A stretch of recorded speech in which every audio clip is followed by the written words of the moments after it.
Hello students, welcome to Gurukul. My name is Gaurang Parmar અને આ વિડીયોમાં આપણે જોવાના છીએ વર્ગીકૃત કક્ષાઓ વિશેની માહિતી, જેમ કે જાતિ, પ્રજાતિ, કુળ, ગોત્ર, વર્ગ, સમુદાય અને સૃષ્ટિ. આ જેટલી પણ કક્ષાઓ છે એ બધી કક્ષાઓને આપણે આ જ વિડીયોમાં જોઈ લેવાના છીએ. તો ચાલો આપણે ચાલુ કરીએ, શરૂઆત કરીએ. તો વસ્તુની શરૂઆત અહીંથી થાય છે ટોપિકની, કે ભાઈ 7 છે કુલ વસ્તુ, જે કક્ષાઓ 7 જોવાની છે આપણે. 7 એમાં છે જાતિ, પ્રજાતિ, કુળ, ગોત્ર, વર્ગ, સમુદાય અને સૃષ્ટિ. બરાબર, આવી 7 કક્ષાઓ છે કુલ. ફરી એકવાર, જાતિ, પ્રજાતિ, કુળ, ગોત્ર, વર્ગ, સમુદાય અને સૃષ્ટિ. કેટલી થઈ? કુલ 7 કક્ષાઓ છે. એ 7ને આપણે જોવાના છીએ. હવે 7 કક્ષાઓને કઈ રીતે કેમ કર્યું? તો કે વર્ગીકરણ માટે. કોના? પ્રાણીઓના, વનસ્પતિઓના, બધા સજીવોના વર્ગીકરણ માટે એની જરૂરત પડી. હવે એની અંદર આપણે પ્રાણીઓને કઈ રીતે મૂકીએ છીએ? તો એની અંદર આપણે પ્રાણીઓના પોતાના જે લક્ષણો છે, વનસ્પતિઓના, પ્રાણીઓના, સજીવોના જે લક્ષણો છે, એ લક્ષણોના આધારે આપણે એમને અલગ અલગ કક્ષાઓમાં મૂકીએ છીએ. બરાબર, કક્ષાઓમાં ગોઠવીએ છીએ. તો શરૂઆત કરીએ જાતિથી. બરાબર, તો વિડીયોની શરૂઆતમાં પહેલી કક્ષા આપણે જોઈએ જાતિ, અને જોઈએ કે કઈ રીતે એમાં છે વસ્તુઓ આવે છે. તો જાતિ. હવે જાતિ જે છે એ આ જે વર્ગીકૃત કક્ષાઓ છે 7, બરાબર, 7. તો એ 7 કક્ષાઓમાંથી સૌથી નિમ્ન કક્ષાની, મતલબ સૌથી પહેલાં શરૂઆત જ્યાંથી થાય છે વર્ગીકરણની, એ પગલું છે આ જાતિ. જાતિથી જ વર્ગીકરણની શરૂઆત થાય છે. એટલે આ જે છે એ સૌથી નિમ્ન કક્ષાનો દરજ્જો, એટલે કે રેન્ક, લેવલ. બરાબર, દરજ્જો એટલે રેન્ક, લેવલ, એ રીતે આપણે કહી શકીએ છે. સૌથી નીચો, સૌથી નાનો દરજ્જો છે, સૌથી સ્ટાર્ટિંગનો પોઈન્ટ છે આ જાતિ. બરાબર, જાતિની અંદર જે સજીવો હોય છે એ એક જ પ્રકારના, મતલબ સમાન લક્ષણો ધરાવતું હોય, સમાન લક્ષણો ધરાવતા સજીવ, સમાન લક્ષણો ધરાવતા સજીવોનું જૂથ છે. જાતિ જે છે એ સમાન લક્ષણો ધરાવતા સજીવોનું જૂથ છે. બરાબર, સમાન લક્ષણો ધરાવતા સજીવોનું જૂથ છે. એટલે કે આની અંદર, જાતિની અંદર જે સજીવો આવશે એ બધા સજીવો સેમ, મતલબ કોઈ એક જ સજીવ છે. જેમ કે આપણે જોઈને આવ્યા છીએ, કોઈ એક સજીવ છે જાતિ તરીકે પોતાને રિપ્રેઝેન્ટ કરે છે, પોતે નિર્દેશિત થાય છે. બરાબર, જાતિ તરીકે કોઈ બી સજીવ. હવે એ જે સજીવ છે જાતિ તરીકે થયો, મતલબ એ સજીવના જે લક્ષણો છે એવા સેમ ટુ સેમ લક્ષણ ધરાવતા બીજા બધા સજીવો, મતલબ વાઘ છે તો જે બધા જ વાઘ છે એ એક પોતે જાતિ તરીકે રિપ્રેઝેન્ટ થયા કહેવાય, પોતે જાતિ કહેવાય. બરાબર, વાઘ એ પોતે એક જાતિ તરીકે છે, બધા જ વાઘ. હવે એના ઉદાહરણો જોઈ લઈએ. તો આ જે જાતિ છે એના ઉદાહરણ છે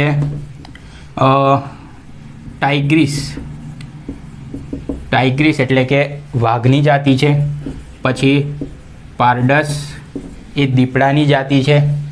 પછી લિયો એ સિંહની જાતિ છે. પછી નાઇગ્રમ એ પણ એક વનસ્પતિની જાતિ છે.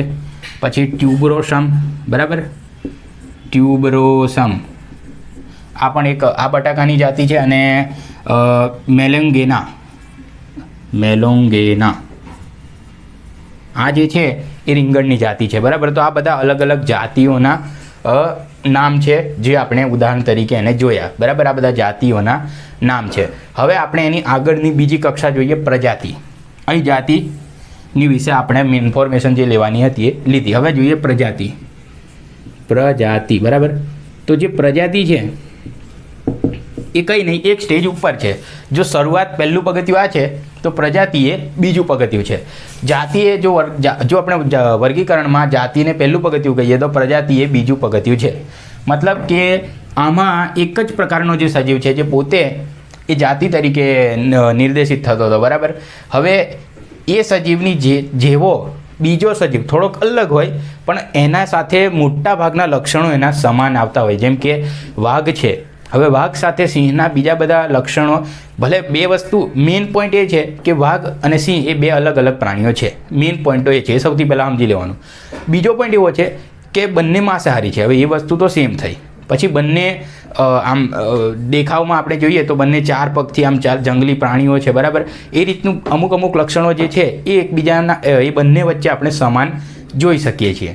તો અમુક લક્ષણો એવા છે કે જે એમના વચ્ચે સમાન છે, અમુક એવા લક્ષણો કે જે એમને બંનેને અલગ પાડે છે. મતલબ કે એવા પણ લક્ષણો છે કે જેનાથી આપણે કહી શકીએ કે બે સજીવો સમાન છે આ લક્ષણોમાં, અને એવા લક્ષણો બી છે કે જેમાં આપણે કહી શકીએ કે અમુક આ લક્ષણો છે એમાં આ પ્રાણીઓ અલગ અલગ છે. તો એવા અમુક થોડા ઘણા લક્ષણોને બાદ કરતાં બીજા જે મોટાભાગના લક્ષણોમાં સમાન હોય એવા પ્રાણીઓની જે અલગ અલગ જે જાતિઓ છે કે જે મોટાભાગના લક્ષણોમાં સમાન આવતી હોય, બરાબર, એકબીજાને સમાન હોય એવી નજીકના ગાઢ સંબંધ ધરાવતી જે જાતિઓ છે એને આપણે સમૂહ તરીકે એક પ્રજાતિમાં રાખીએ છીએ. મતલબ પ્રજાતિ એક નામ છે અને એની અંદર અલગ અલગ બધી જાતિઓને આપણે ભેગી મૂકી દઈએ છીએ.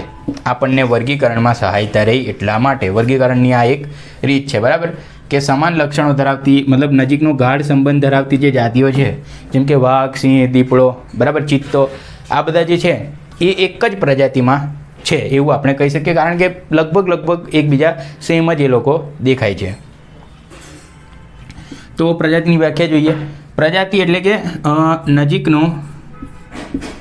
નજીકનો ગાઢ સંબંધ, નજીકનો ગાઢ સંબંધ એટલે એકદમ નજીકનો સંબંધ હોય, આમ બંને લગભગ સમાન જ લાગે. અમુક લક્ષણોને બાદ કરી દઈએ તો લગભગ સમાન જ કહી શકીએ આપણે કે ભાઈ બંને સેમ જ છે લગભગ. તો એવો બિલકુલ નજીકનો સંબંધ ધરાવતી હોય, ગાઢ સંબંધ, એવી જાતિઓ, બરાબર, નજીકનો ગાઢ સંબંધ ધરાવતી જાતિઓના સમૂહને એના જૂથને, બરાબર, જૂથ બી લખી શકાય, સમૂહ બી લખી શકાય, આપણે જૂથ લખીએ.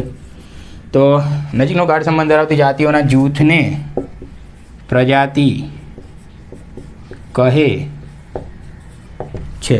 નજીકનો ગાઢ સંબંધ ધરાવતી જાતિઓના જૂથને પ્રજાતિ કહે છે. તો આ થઈ ગયું પ્રજાતિ. પછી પ્રજાતિની આપણે વ્યાખ્યા જોઈ લીધી. પ્રજાતિની અંદર જાતિઓ અલગ અલગ આવે એ જોયું. હવે જોઈએ આપણે પ્રજાતિના ઉદાહરણ. તો પ્રજાતિ જેમ એક આપણે નામ લખીએ,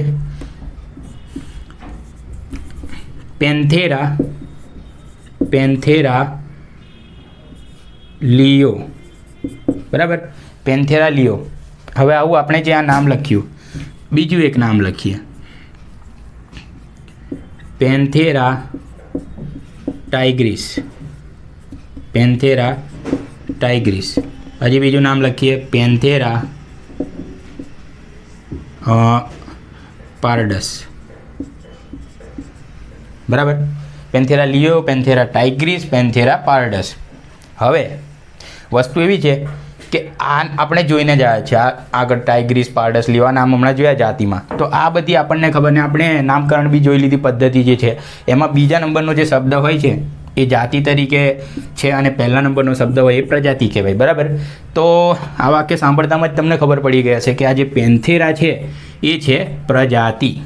પેન્થેરા જે છે એ પ્રજાતિ છે અને પેન્થેરા જે છે એ પ્રજાતિ છે અને આ ત્રણ જે છે પાછળના શબ્દો એ બધા જાતિ છે અલગ અલગ, બરાબર. જેમ કે લિયો એ સિંહની જાતિ છે, ટાઇગ્રીસ એ વાઘની જાતિ છે અને પારડસ એ દીપડાની જાતિ છે, બરાબર. અને એ બધી આ ત્રણ જે જાતિઓ છે એની પ્રજાતિ કઈ છે તો કે પેન્થેરા.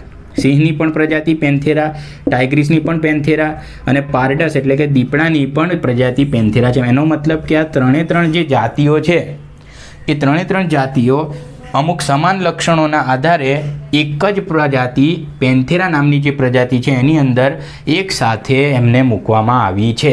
એવું એટલા માટે કારણ કે એમના ઘણા બધા લક્ષણો સમાન છે એટલે એમને એક જ પ્રજાતિ પેન્થેરામાં સાથે મૂકવામાં આવ્યા છે. તો પેન્થેરા પ્રજાતિમાં લિયો, ટાઇગ્રીસ, પારડસને એક સાથે મૂકવામાં આવ્યા છે. આનાથી આપણે આ પ્રજાતિ સમજ્યા. હવે આ તો પ્રાણીઓનું ઉદાહરણ લીધું. વનસ્પતિઓના ઉદાહરણથી સમજીએ. તો વનસ્પતિઓના ઉદાહરણ જેમ કે સોલેનમ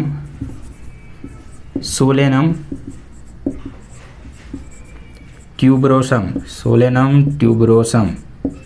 બીજું છે સોલેનમ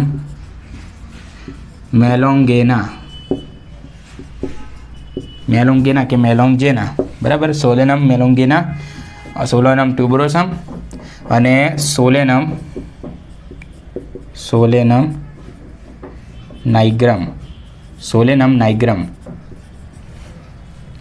આ ત્રણ જે છે એ વનસ્પતિઓના નામ છે, બરાબર. સોલેનમ ટ્યુબરોસમ, સોલેનમ મેલોંગેના અને સોલેનમ નાઇગ્રમ. જેમાંથી સોલેનમ ટ્યુબરોસમ એટલે કે આ જે ટ્યુબરોસમ છે એ બટાકાની જાતિનું નામ છે, બરાબર. બટાકાની જાતિનું નામ છે ટ્યુબરોસમ. મેલોંગેના જે છે એ રીંગણની જાતિનું નામ છે. અને એવી જ રીતે આ બીજી એક વનસ્પતિ છે સોલેનમ નાઇગ્રમ, બરાબર. તો આ જે સોલેનમ ટ્યુબરોસમ, સોલેનમ મેલોંગેના, સોલેનમ નાઇગ્રમ છે, આ ત્રણ વનસ્પતિઓના નામ આપણે લખ્યા. હવે આગળ જોયું એવી રીતે સેમ ટુ સેમ આ ત્રણ જાતિઓ છે, બીજા નંબરના શબ્દો, અને પહેલો જે સોલેનમ શબ્દ છે એ ત્રણેયમાં પ્રજાતિ તરીકે લખ્યો છે, બરાબર. એનો મતલબ કે આ ત્રણ જે જાતિઓ છે ટ્યુબરોસમ, મેલોંગેના અને નાઇગ્રમ, આ ત્રણેય જાતિઓ એક જ પ્રજાતિ સોલેનમની અંદર સમાવેશિત છે. એવું કેમ? તો કે રીંગણ, પછી આ બટાકા અને આ જે નાઇગ્રમ નામની વનસ્પતિ છે, બરાબર, એ ત્રણેય અમુક પોતાના જે સેમ લક્ષણો છે, જે એકબીજા સાથે સમાન છે લક્ષણો, ત્રણેયના લક્ષણો સમાન છે, એવા લક્ષણોના કારણે ત્રણેયને એક જ પ્રજાતિ સોલેનમમાં મૂકવામાં આવ્યા છે. કારણ કે એ લોકો નજીકનો ગાઢ સંબંધ ધરાવે છે. એવું આપણે કઈ રીતે કહી શકીએ કે નજીકનો ગાઢ સંબંધ? એમના લક્ષણોના આધારે. કયા લક્ષણો? બાહ્ય રચનાકીય લક્ષણો. અને એવા જ બાહ્ય રચનાકીય જે લક્ષણો છે, મતલબ બહારથી જે આપણે જોઈ શકીએ એવા જે રચનાકીય એમના લક્ષણો, એમની જે રચના છે, બરાબર, એ લક્ષણોના આધારે આપણે કહી શકીએ કે આ લોકો નજીકનો સંબંધ ધરાવે છે. પણ એવા જ અમુક બીજા લક્ષણો પણ હોય કે જેના આધારે કહી શકીએ કે ભલે સંબંધ તો ધરાવે છે પણ આ લક્ષણોના કારણે એ લોકો એકબીજાથી અલગ બી છે, એવું પણ આપણે એ લક્ષણોના આધારે કહી શકીએ. તો લક્ષણો આપણને બે રીતે ઉપયોગી થાય, એમની વચ્ચેની સમાનતાઓ જોવામાં પણ, અને બીજું વનસ્પતિ કે પ્રાણીઓ વચ્ચેની ભિન્નતાઓ એટલે કે એમની વચ્ચેનું જુદાપણું જોવામાં પણ આપણને લક્ષણો ઉપયોગી બને. હવે આપણે જાતિ જોયું, પ્રજાતિને પણ સમજી લીધું. હવે આપણે આગળ, આપણી ઈચ્છા એવી છે કે હવે આપણે આગળ જોઈએ આગળનું ત્રીજા નંબરની જે શું કહેવાય કક્ષા છે, જે ત્રીજા નંબરનો ગ્રેડ છે, ત્રીજા નંબરનો જે રેન્ક છે, એટલે કે કુળ, બરાબર. 7 જોવાના છે કુલ, એમાંથી 2 જોઈએ. ત્રીજા નંબરની હવે કુળ છે એને પણ આપણે જોઈએ.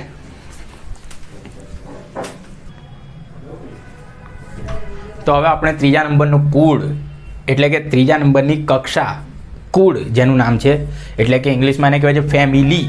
કુળ એટલે કે ફેમિલી, જે ત્રીજી નંબરની કક્ષા છે, ત્રીજા નંબરનો રેન્ક છે, એને આપણે હવે જોઈએ. તો કુળ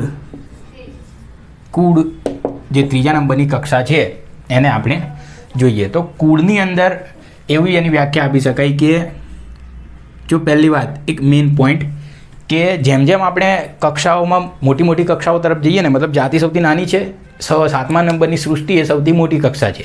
તો જાતિજી સૃષ્ટિ તરફ જેમ જેમ આપણે આગળ વધીએ ને તેમ જે સામાન્ય લક્ષણો હોય, સમાન લક્ષણો હોય, એ ઘટતા જાય. મતલબ કે જેમ કે આપણે ઉપરની કક્ષાઓમાં એકબીજા ગ્રુપ જે છે, બંને અલગ અલગ જે જૂથો હશે, સેમ લેવલ પર ઉપરની કક્ષાઓમાં જોઈએ તો સેમ લેવલ પર આવેલા 2 જૂથો વચ્ચે આપણને તકલીફ પડે કે કઈ રીતે આ જે જૂથો છે એ કઈ રીતે એકબીજા સાથે કઈ રીતે સંબંધિત છે, બરાબર. મતલબ સામાન્ય લક્ષણોની સંખ્યા ઘટતી જાય, અને એટલા માટે આપણે એવું કહી શકીએ કે કુળમાં બી હવે જેમ કે આપણે જાતિમાં સૌથી વધારે સામાન્ય લક્ષણો હતા, સમાન લક્ષણો હતા. પછી જોઈએ પ્રજાતિ, તો પ્રજાતિમાં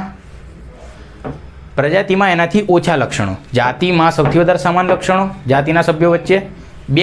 હવે પ્રજાતિ છે એની અંદર જે જાતિઓ છે, જાતિઓ વચ્ચે થોડા લક્ષણો અલગ હશે. આપણે જોઈને આવ્યા કે અમુક લક્ષણના કારણે એ સમાન છે, અમુક લક્ષણના કારણે એ જુદા પડે છે, એવું જોયું. પછી એવી રીતે એમને પ્રજાતિમાં મૂકી.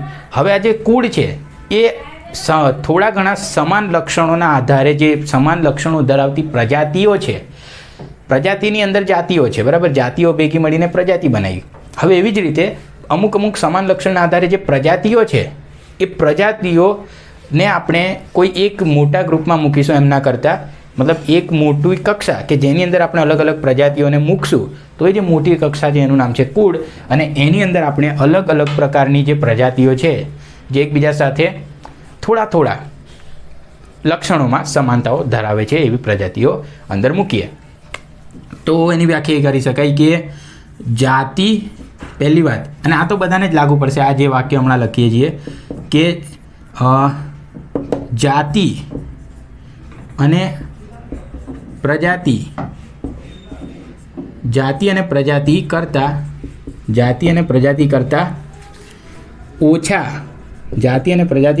ઓછા સામાન્ય લક્ષણો, જાતિ અને પ્રજાતિ કરતાં ઓછા સામાન્ય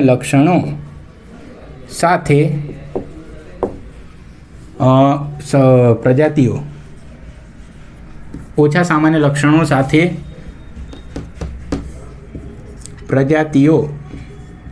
પ્રજાતિઓનો સમૂહ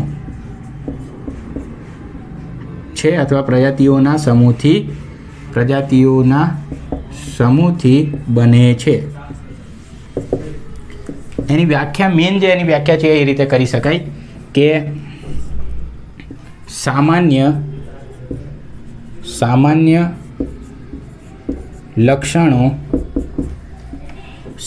લક્ષણોના આધારે અથવા સામાન્ય લક્ષણો ધરાવતી પ્રજાતિઓ સાથે મળીને કુળ બનાવે છે. સામાન્ય લક્ષણો બી હજી એકદમ માહિતી છે, ટેન્શન લેવાની કોઈ પણ જરૂર નહીં. એકવાર ફરીથી જોઈ લો, એકવાર ફરીથી સાંભળી લો. વધારે કોઈ અઘરી વસ્તુ નથી, બહુ ઇમ્પોર્ટન્ટ, બહુ સહેલી વસ્તુ છે અને આપણા માટે તો એકદમ જોરદાર જ છે. સહેલી, આપણે કેવું કે ભાઈ હાર નહીં માનવાની, બરાબર? આવડી જ જાય. કોઈ પણ વાક્ય, કોઈ પણ વસ્તુ પહેલી વારમાં થોડુંક એવું લાગે આગું પાછું કે આવડે કે નહીં આવડે, કે ખબર ના પડી, બરાબર, પણ ધીમે રહીને તો એ આવડી જ જાય. તો આપણે જોઈએ ફરીથી એકવાર કે મેં એવું કહેવા માગું છું કે જે કુળ છે, બરાબર, એ જાતિ અને પ્રજાતિના જે પોતાના લક્ષણો છે, જેમ કે પ્રજાતિમાં જે સમાન લક્ષણવાળી જાતિ હતી, એવી રીતે પછી આ જે પ્રજાતિઓ છે એમના પોતાના, એટલે સમાન લક્ષણવાળી પ્રજાતિઓ ભેગી મળીને કુળમાં આપણે મૂકી છે. પણ કુળની અંદર આપણે જો જોશું તો આપણને સમાન લક્ષણો ઓછી માત્રામાં જોવા મળશે, કારણ કે બે પ્રજાતિ પહેલાં તો અલગ અલગ જાતિઓથી પ્રજાતિ બની છે, એટલે એમાં સમાન લક્ષણ ઓછા થયા પ્રજાતિમાં, કેમ કે અલગ અલગ જાતિથી પ્રજાતિ બની છે. હવે એમાં ઓલરેડી ઓછા લક્ષણો છે અને એવી બીજી પ્રજાતિ કે જેમાં ઓલરેડી ઓછા લક્ષણો હશે, બંને ઓછા લક્ષણોમાંથી પણ આપણે અમુક એક બે સેમ લક્ષણ જોઈને એમને સાથે મૂકી દીધી. તો લક્ષણ તો છેલ્લે ઓછા જ મળ્યા ને, સમાન લક્ષણો આપણને, બરાબર? સમાન વસ્તુઓ, સમાન દેખાવ ગમે તે આપણને ઓછું મળ્યું, સમાન વસ્તુ એ બંને વચ્ચે, બરાબર? તો ઓછા સમાન લક્ષણ સાથે કુળ આપણને જોવા મળે. અને દરેક આગળની કક્ષા, આની પછીની જે આવશે, અને આ બધા જ જે ઉપર જેમ જઈશું આપણે કક્ષાઓમાં, જેમ ઉપર એ બધામાં સમાન લક્ષણોની સંખ્યા ઘટતી જશે, બરાબર? એવું જ હોય છે. અને મેન એની જે વ્યાખ્યા એવી થઈ કે જેવી રીતે જાતિઓ ભેગી મળીને પ્રજાતિ બનાવે, એવી રીતે સમાન લક્ષણોવાળી પ્રજાતિઓ, ભલે ઓછા હશે પણ સમાન લક્ષણોવાળી પ્રજાતિઓ ભેગી મળીને કુળ નામની કક્ષા બનાવે છે, કુળ બનાવે છે. આ એની વ્યાખ્યા આપણે જોઈ લીધી, લખી લીધી. કુળના ઉદાહરણ જોઈએ તો વનસ્પતિઓથી જોઈએ તો જે વનસ્પતિ છે, હવે અચ્છા, એક વનસ્પતિ માટેનું એક ઇમ્પોર્ટન્ટ વાક્ય છે. વનસ્પતિઓમાં વાનસ્પતિક અને પ્રાજનનિક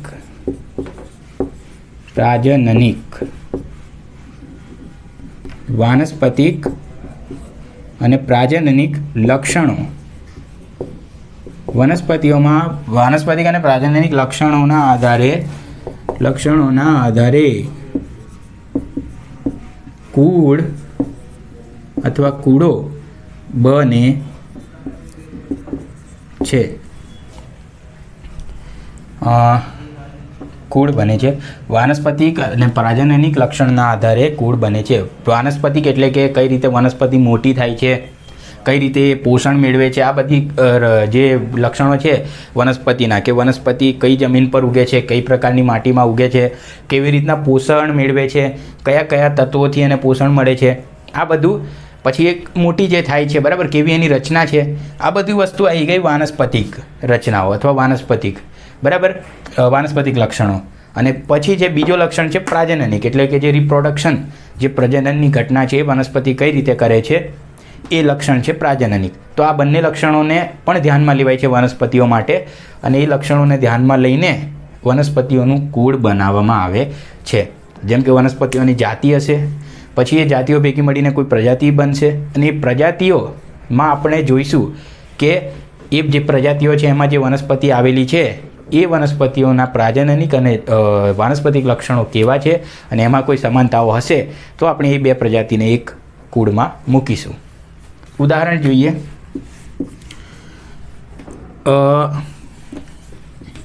એક પ્રજાતિ સોલેનમ છે,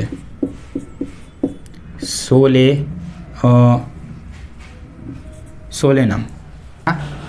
બીજું છે પેટુનિયા, અને ત્રીજું છે ધતુરો. બરાબર, આ ત્રણ વનસ્પતિઓ જે છે સોલેનમ વનસ્પતિઓ, એટલે આ જે ત્રણ પ્રજાતિઓ જે છે સોલેનમ, પેટુનિયા અને ધતુરો. બરાબર, સોલેનમ પી પ્રજાતિ છે, પેટુનિયા અને ધતુરો બધી પ્રજાતિ જે છે ત્રણેય પ્રજાતિ એક જ કુળમાં સમાવેશિત છે, કે જે કુળનું નામ છે સોલેનેસી.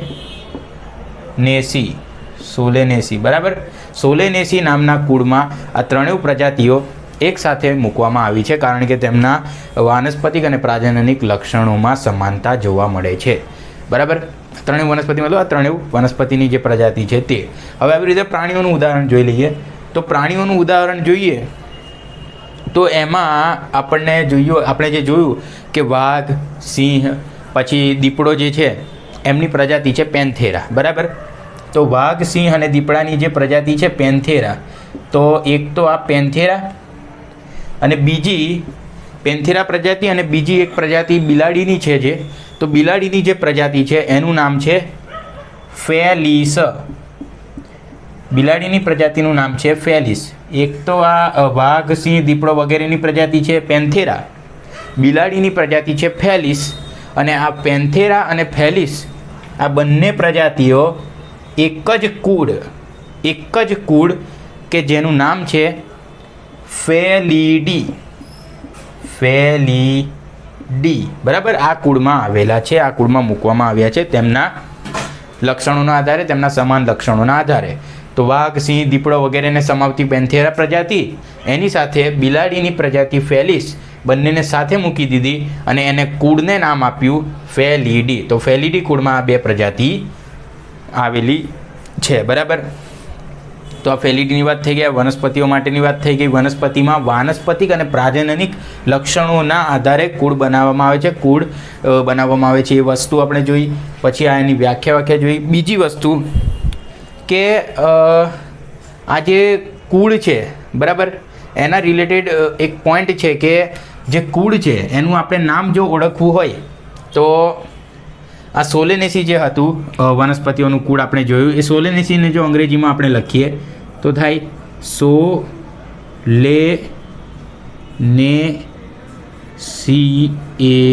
બરાબર, તો આ જે નામ બન્યું એમાં છેલ્લા બે અક્ષર AE એ દરેક જે કુળ બને છે, કોઈ પણ કુળ આપણે લખીએ તો કુળના નામમાં છેલ્લા બે અક્ષર AE એવા આવે છે. જેમ કે આ સોલેનેસી છે, બરાબર, તો એમાં છેલ્લા અક્ષર આવ્યા સોલેનેસી એ, મતલબ આ AE એ છેલ્લો અક્ષર આવ્યો. પછી એવી રીતે એક કુળ છે કૂતરાનું, મતલબ કૂતરાઓ જે કુળમાં છે એનું નામ છે કેનિડી. તો કેનિડી જે છે એનું સ્પેલિંગ છે કેનિડેઈ. બરાબર, તો આમાં બી જે છેલ્લા બે અક્ષર આવ્યા AE. બરાબર, એટલે આપણને ખ્યાલ આવી જાય, જો કદાચ ક્યાંક કશું જરૂર પડે ક્વેશ્ચન સોલ્વ કરવામાં તો આપણને ખ્યાલ આવી જાય કે આ જે નામ આપ્યું છે એ કોઈ પણ કુળને દર્શાવે છે, કોઈ પણ કુળ સૂચવે છે. જ્યારે છેલ્લા બે અક્ષર AE હોય ત્યારે એવું આપણને ખબર પડે કે છેલ્લા AE છે એનો મતલબ કે આ કુળ દર્શાવે છે. એવું બની શકે કે નામ કુળ, પણ આવું સામાન્ય રીતે જોવા મળે છે કે છેલ્લા AE હોય છે. બરાબર, કુળમાં. તો આ થઈ ગયું આપણું કુળની ઇન્ફોર્મેશન. હવે આપણે આગળ જોઈએ ગોત્ર વિશેની ઇન્ફોર્મેશન.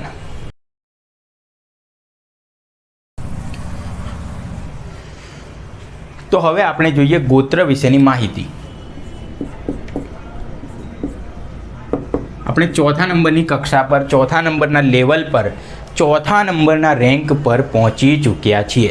પહેલાં આપણે જોયું જાતિ, પછી જોયું પ્રજાતિ, પછી ત્રીજા નંબર પર હમણાં જોયું કુળ, અને હવે ચોથા નંબર પર જોઈએ ગોત્ર.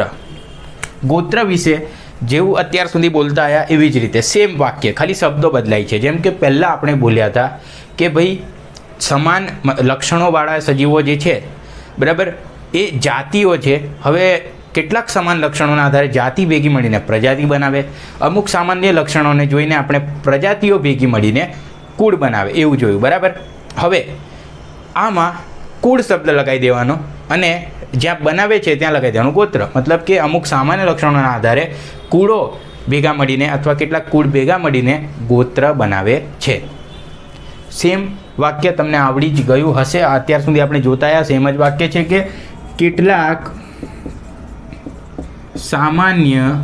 સામાન્ય એટલે કોમન, સામાન્ય એટલે ઇંગ્લિશ વર્ડ છે કોમન, બરાબર. કોમન એટલે કે સરખું હોય બેઉમાં, જેવી રીતે આપણે ગણિતમાં કરતા હતા ને કે જેમ કે a into B plus B into C, આવું છે. તો હવે આમાંથી આપણે બી કોમન કાઢ લઈએ. કોમન કાઢ લઈએ એટલે કે એને સાઈડ પર લઈ લઈએ અને વચ્ચે લખી દઈએ a પ્લસ સી, બરાબર. તો આને બી કોમન કાઢ્યો કહેવાય, મતલબ કે બી સામાન્ય કાઢ્યો કહેવાય. સામાન્ય એટલે કે એ સરખો હતો બંનેમાં, આમાં બી આ બી છે, આમાં બી બી છે, બંનેમાં સરખું એટલે કોમન કાઢી લીધું. આ એક ઉદાહરણ તો એવી વાત થઈ ગઈ કે બી કોમન. કોમન એટલે સામાન્ય જે વસ્તુ બંનેમાં સરખી હોય, બરાબર. તો એવા બંનેમાં સરખા હોય એવા લક્ષણોના આધારે બંનેને સેમ વસ્તુમાં મૂકી દઈએ, બરાબર. તો કેટલાક સામાન્ય એટલે કે કોમન, સામાન્ય એટલે કે કોમન લક્ષણોના આધારે, કેટલાક સામાન્ય લક્ષણોના આધારે કુળો ભેગા મળીને ગોત્રની રચના કરે છે અથવા ગોત્ર બનાવે છે. તો હવે ઉદાહરણ જોઈએ. હમણાં જ આપણે એક કુળ જોઈને આવ્યા કે જેનું નામ હતું સોલેનેસી કુળ, અને એવું બીજું એક કુળ છે કોનવોલ્વુલેસી. સોલેનેસી અને કોનવોલ્વુલેસી આ બે છે કુળ. શું છે? કુળ. આ બંને કુળ ભેગા મળીને એક ગોત્ર બનાવે છે. એ ગોત્રનું નામ છે પોલીમોનિયેલ્સ, બરાબર. સોલેનેસી, કોનવોલ્વુલેસી આ બંને ભેગા મળીને એક ગોત્ર બનાવે છે પોલીમોનિયેલ્સ. અને આ કઈ રીતે બન્યું તો કે એમના પુષ્પીય લક્ષણોના આધારે, પુષ્પીય લક્ષણોને ધ્યાનમાં લઈને, પુષ્પીય લક્ષણોને આધારે એના ધ્યાનમાં લઈને, બરાબર. ખાલી MCQમાં કદાચ પૂછાઈ જાય કે કયા લક્ષણને ધ્યાનમાં લઈને અથવા શું કે કોને ધ્યાનમાં લઈને, તો પુષ્પીય લક્ષણોને ધ્યાનમાં લઈને એ વાત યાદ રાખવાની, બરાબર. તો આપણને ખ્યાલ આવી જાય એટલા માટે આ વસ્તુ લખી. આ વનસ્પતિઓ વિશે જોયું આપણે કે સોલેનેસી અને કોનવોલ્વુલેસી બંને ભેગા મળીને પોલીમોનિયેલ્સ નામનું ગોત્ર બનાવે છે. હવે ગોત્રમાં બીજું ઉદાહરણ જોઈએ આપણે પ્રાણીઓનું, બરાબર. પ્રાણીઓનું જો એક્ઝામ્પલ જોઈએ તો આપણે જોઈને આવ્યા કે ફેલિડી, બરાબર. ફેલિડી એ કોનું કુળ હતું? ફેલિડી તો કે પેન્થેરા પ્રજાતિ હતી અને ફેલિસ પ્રજાતિ હતી. બંને પ્રજાતિ ભેગી મળીને ફેલિડી કુળ બનાવતું હતું, એવું આપણે જોયું. પછી બીજું એક કુળ જોયું આપણે કે જેમાં કૂતરાઓ સમાવેશિત હતા, એટલે કે એ કૂતરાઓનું કુળ હતું કે જેનું નામ હતું કેનિડી. એક જોયું હતું ફેલિડી કે જેમાં પેન્થેરા અને ફેલિસ, બરાબર, આ બંને પ્રજાતિ હતી. ફેલિડી જેને નામ આપ્યું હતું, અને બીજું હતું જેમાં કૂતરાઓ સમાવેશિત હતા, એ કુળ હતું કેનિડી. હવે આ બંને કુળ ભેગા મળીને એક ગોત્ર બનાવે છે અને એ ગોત્રનું નામ છે કાર્નિવોરા. બરાબર, કાર્નિવોરા ગોત્ર. એકદમ મજાની વાત સાથે આપણે ગોત્રને પણ સમજી લીધું. હવે આપણે આગળ જોઈએ 5મા નંબરનું જે કક્ષા છે, 5મા નંબરની, જેનું નામ છે ક્લાસ એટલે કે વર્ગ. તો એને પણ આપણે હવે જોઈએ.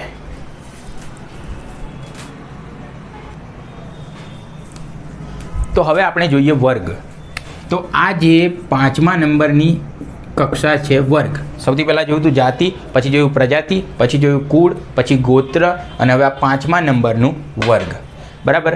તો આ જે વર્ગ છે, આ જે કક્ષા છે, બરાબર, સેમ વાક્ય એકદમ જે અત્યાર સુધી જોતા આવ્યા છે એવા ને એવું જોરદાર વાક્ય. બોલો કયું? એ વાક્ય છે સમાન ગોત્ર. આની પહેલાંની કક્ષા કઈ હતી? ગોત્ર. તો ગોત્ર, સમાન ગોત્ર ભેગા મળીને, અથવા મતલબ સમાન લક્ષણોવાળા ગોત્ર ભેગા મળીને વર્ગની રચના કરે છે, વર્ગ બનાવે છે. તો સમાન તો નહીં, સામાન્ય લક્ષણો વાળા ગોત્ર ભેગા મળીને,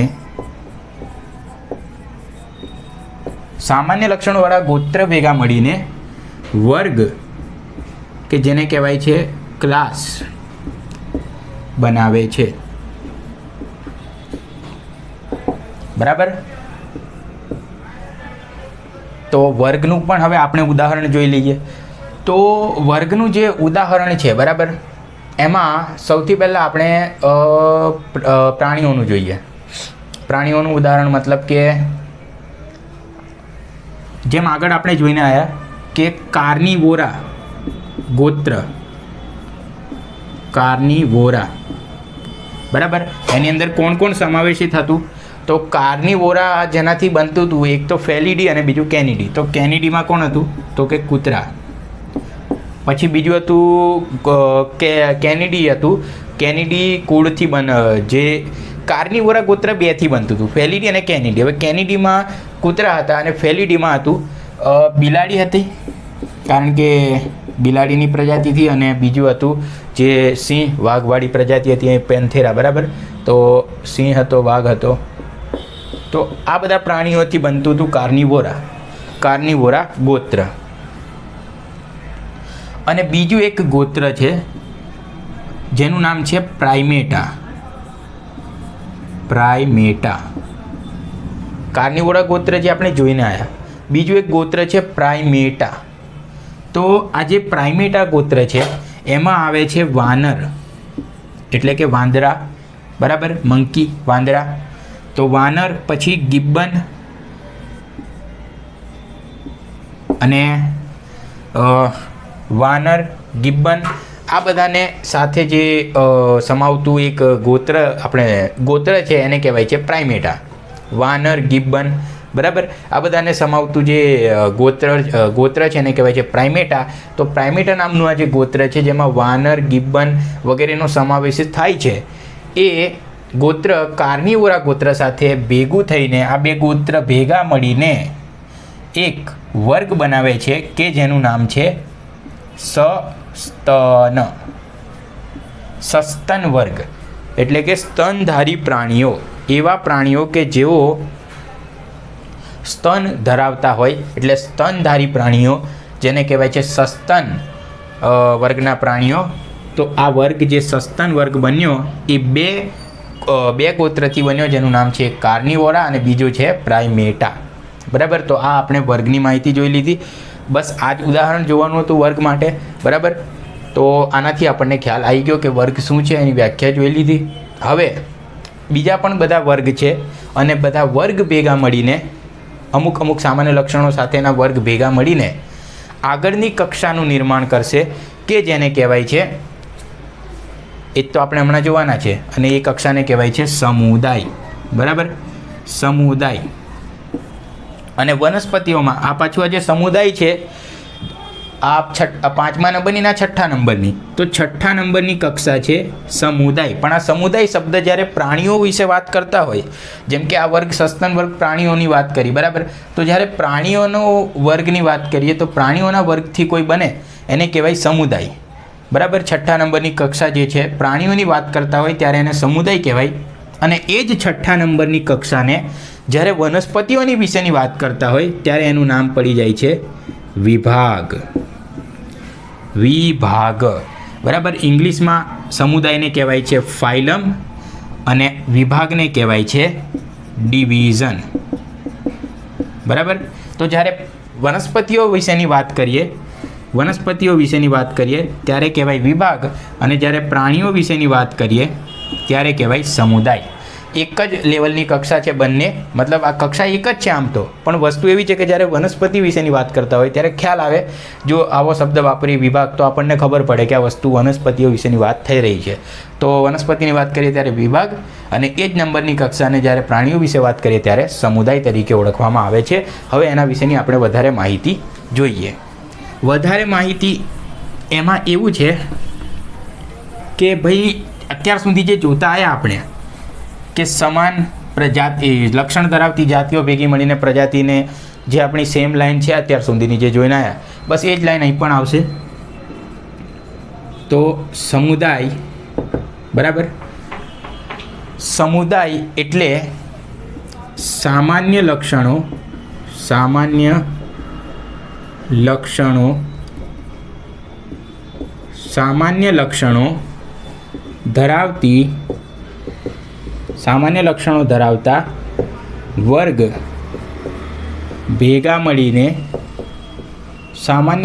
ધરાવતા વર્ગ ભેગા મળીને સમુદાય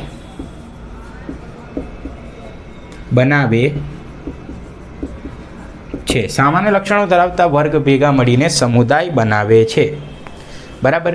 જેમ કે આગળ હમણાં જ એક સમુદાય, હમણાં જ તાત્કાલિક આ ભૂસ્યું એની પહેલાં જ એક સમુદાય જોઈને આવ્યા, એક વર્ગ જોઈને આવ્યા આપણે, સસ્તન વર્ગ. તો એ જે સસ્તન વર્ગ છે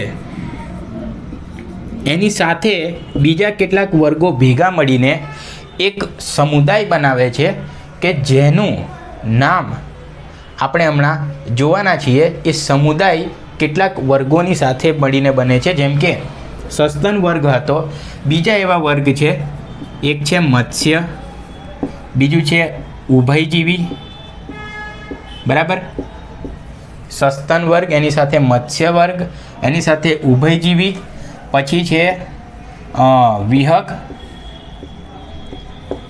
અને 5મા નંબરનો છે સરીસૃપ.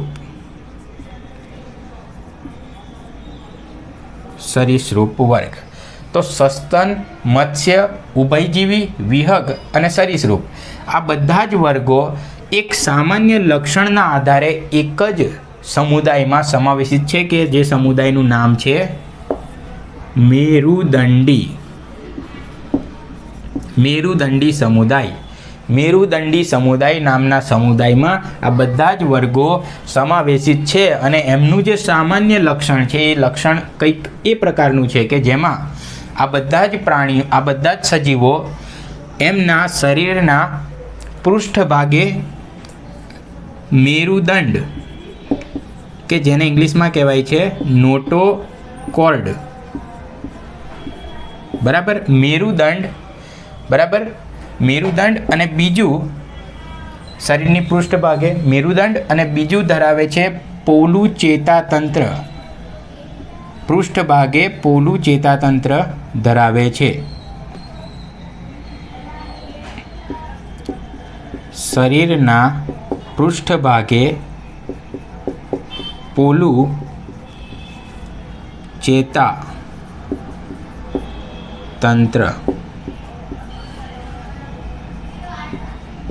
ધરાવે છે. તો આ બે લક્ષણ છે મેરુદંડી સમુદાયના. પહેલું લક્ષણ કે મેરુદંડ ધરાવે છે, શરીર રચનામાં મેરુદંડ ધરાવે છે, બરાબર, મેરુદંડ.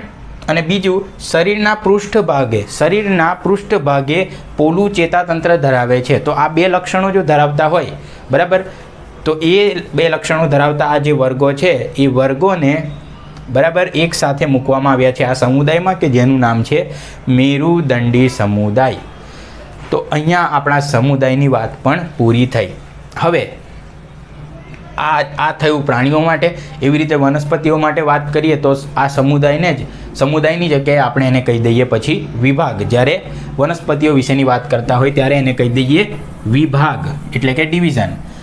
હવે આગળ સમુદાય જે છે બરાબર, તો અલગ અલગ બધા સમુદાય ભેગા મળીને સૌથી મોટી, સૌથી ઉચ્ચ કક્ષાની, સૌથી ઉચ્ચ દરજ્જાની એક કક્ષા બનાવે છે કે જેનું નામ છે સૃષ્ટિ.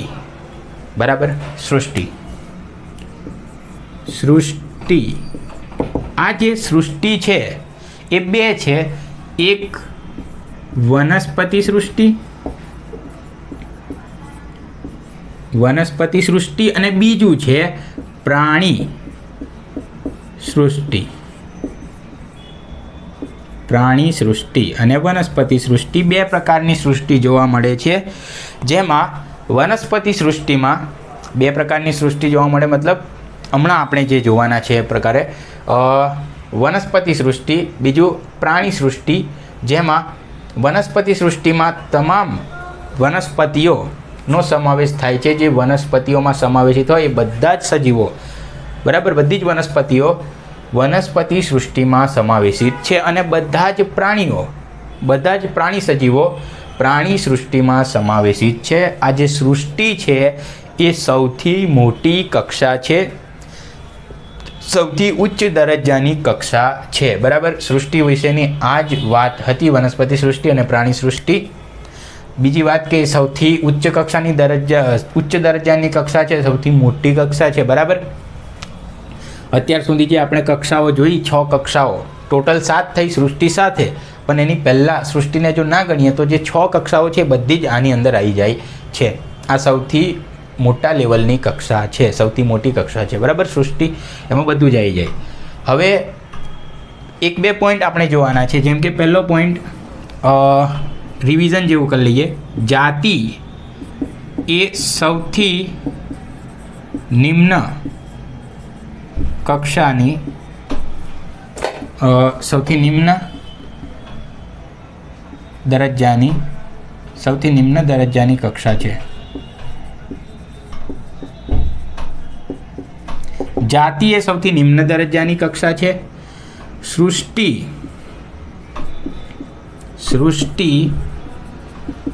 સૌથી ઉચ્ચ દરજ્જાની કક્ષા છે. પછી ત્રીજો પોઈન્ટ, જાતિથી સૃષ્ટિ તરફ જઈએ. જ્યારે આપણે જાતિથી સૃષ્ટિ તરફ વર્ગીકરણમાં આગળ વધીએ, બરાબર, જાતિથી સૃષ્ટિ તરફ વર્ગીકરણમાં આગળ વધીએ ત્યારે સામાન્ય લક્ષણો એટલે કે જે પણ બે વસ્તુની વાત કરી રહ્યા છે એ બે વસ્તુ વચ્ચે, મતલબ જેની પણ વાત કરી રહ્યા છે એમની વચ્ચેના સમાન લક્ષણો જે હોય, બરાબર, સરખા લક્ષણો એટલે કે સામાન્ય લક્ષણો, એ લક્ષણોની સંખ્યા, સામાન્ય લક્ષણો ઘટે છે અથવા સામાન્ય લક્ષણોની સંખ્યા ઘટે છે. જ્યારે આપણે જાતિથી સૃષ્ટિ તરફ જઈએ ત્યારે સામાન્ય લક્ષણોની સંખ્યા ઘટે છે, અને જ્યારે સૃષ્ટિથી જાતિ તરફ આવીએ પાછા નીચે, બરાબર, તો સામાન્ય લક્ષણો સૃષ્ટિથી જાતિ તરફ કે સૃષ્ટિથી પ્રજાતિ તરફ, બરાબર.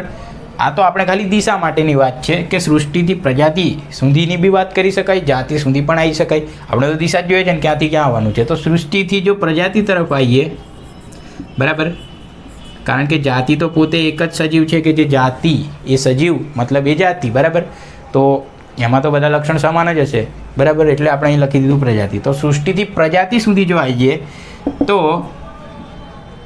સામાન્ય લક્ષણો આ ડેશ કરી દે એટલે કે આ સેમ જ શબ્દ આવશે અહીં. સામાન્ય લક્ષણોની સંખ્યા વધે છે. સામાન્ય લક્ષણોની સંખ્યા વધે છે જ્યારે સૃષ્ટિથી પ્રજાતિ તરફ આવીએ ત્યારે. તો જાતિ પ્રજાતિ ટોટલ કેટલી જોવાની હતી? 7 કક્ષાઓ. પહેલી જાતિ, બીજી પ્રજાતિ, ત્રીજી કુળ, ચોથી ગોત્ર, પાંચમી વર્ગ, છઠ્ઠી સમુદાય અથવા એટલે કે પ્રાણીની વાત કરતા હોઈએ ત્યારે સમુદાય, વનસ્પતિની વાત કરતા હોઈએ ત્યારે વિભાગ, અને કેટલી થઈ? 6. અને 7મી આપણી સૌથી મોટી કક્ષા સૃષ્ટિ. જાતિ સૌથી નાની કક્ષા, સૃષ્ટિ સૌથી મોટી કક્ષા. આ બધા પોઈન્ટ આપણે જોયા, આ બધી વસ્તુઓ આપણે જોઈ, 7 કક્ષાઓની માહિતી આપણે જોઈ. આ વિડીયો અહીં સુધી જ રાખવાના છીએ. આની પછીના વિડીયોમાં આપણે વર્ગીકરણમાં જે સહાયક વસ્તુઓ જે છે બીજી, બરાબર, વર્ગીકરણની ચાવીઓ વગેરે જેને કહેવામાં આવે છે, એ બધા ટોપિક આપણે હવે આગળના વિડીયોમાં જોઈશું. આ વિડીયો અહીં સુધી રાખીએ. ત્યાં સુધી વિડીયો જોવા માટે ધન્યવાદ, થેન્ક યુ, બરાબર. અને શીખજો આ વિડીયોમાંથી. જો કંઈક તમને શીખવા મળ્યું હોય અને મળ્યું જશે, શીખજો, પ્રયત્ન કરજો. ત્યાં સુધી મળીએ. જય હિન્દ.